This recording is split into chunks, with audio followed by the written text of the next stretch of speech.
Israeli हमले में Hezbollah chief Hassan Nasrallah की हत्या से ईरान समेत उसके प्रॉक्सी गुटों को बड़ा झटका लगा है। वहीं इसका असर दुनिया के कोने कोने तक देखने को मिल रहा है। ईरान से लेकर कई मुस्लिम देशों में हिजबुल्लाह के समर्थन में रैलियां निकाली जा रही हैं। वहीं हिजबुल्लाह के मुखिया की हत्या के खिलाफ भारत के जम्मू कश्मीर के अलग अलग हिस्सों में भी विरोध मार्च निकाला गया, जहां नसरल्लाह के समर्थन में बड़ी संख्या में शिया मुस्लिम सड़कों पर उतर आए।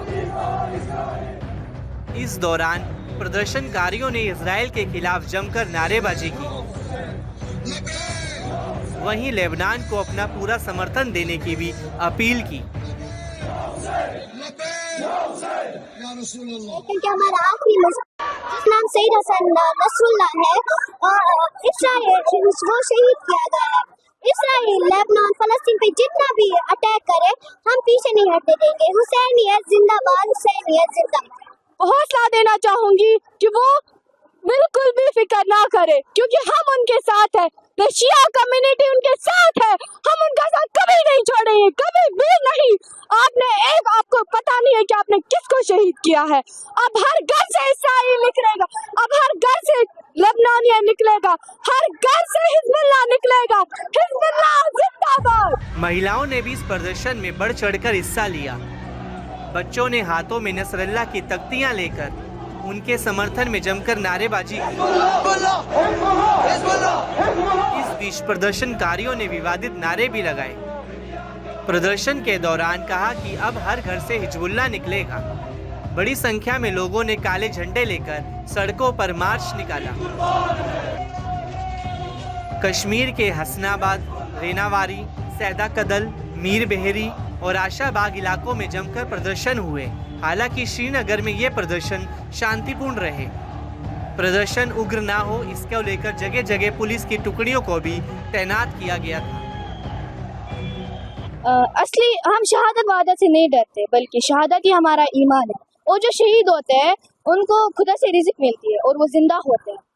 और ना हम पीछे हटने वालों में से है और ना डरने वालों में से, बल्कि हम। इसका असर कश्मीर की सियासत पर भी पड़ता दिखा, जहां हिजबुल्लाह पर इजरायली हमले के विरोध में कश्मीर के नेताओं ने भी अपना चुनाव प्रचार बंद कर दिया। बता दें कि जम्मू कश्मीर में करीब एक दशक बाद विधानसभा चुनाव की वोटिंग हो रही है। 1 अक्टूबर को तीसरे और आखिरी फेज की वोटिंग होगी।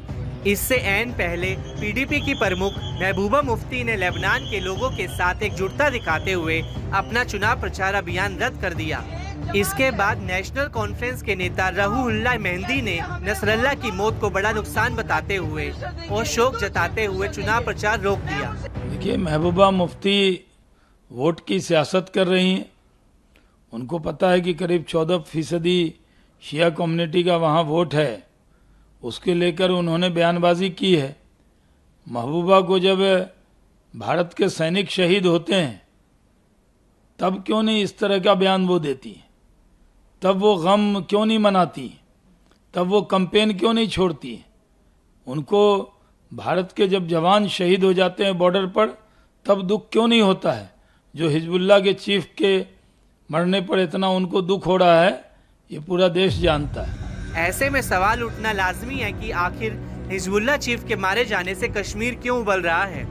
दरअसल हिजबुल्लाह का पूर्व चीफ नसरल्लाह शिया समुदाय से था। खास बात है कि कश्मीर के जिन इलाकों में प्रदर्शन हो रहे हैं वहां शिया मुस्लिमों की आबादी सबसे ज्यादा है। कश्मीर में शिया मुस्लिमों की संख्या करीब 14% है।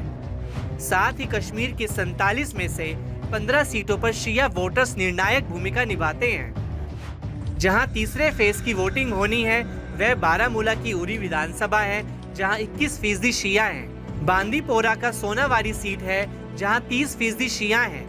बारामूला की गुलमर्ग सीट जहां पर 25% शिया हैं। साथ ही पट्टन विधानसभा जहां 35% शिया हैं। लिहाजा कश्मीर की पार्टियां नसरल्लाह की मौत पर शिया वोट पाने के लिए मातम मना रही हैं।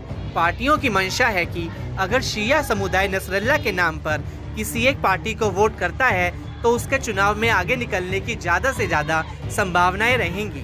हालांकि चुनावी नतीजों में देखना काफी अहम रहेगा कि पार्टियां चुनावी रणनीति में कितनी और किस हद तक सफल रह पाती हैं, या फिर कश्मीर के लोग अपने मूलभूत मांगों को ध्यान में रखते हुए वोट करते हैं।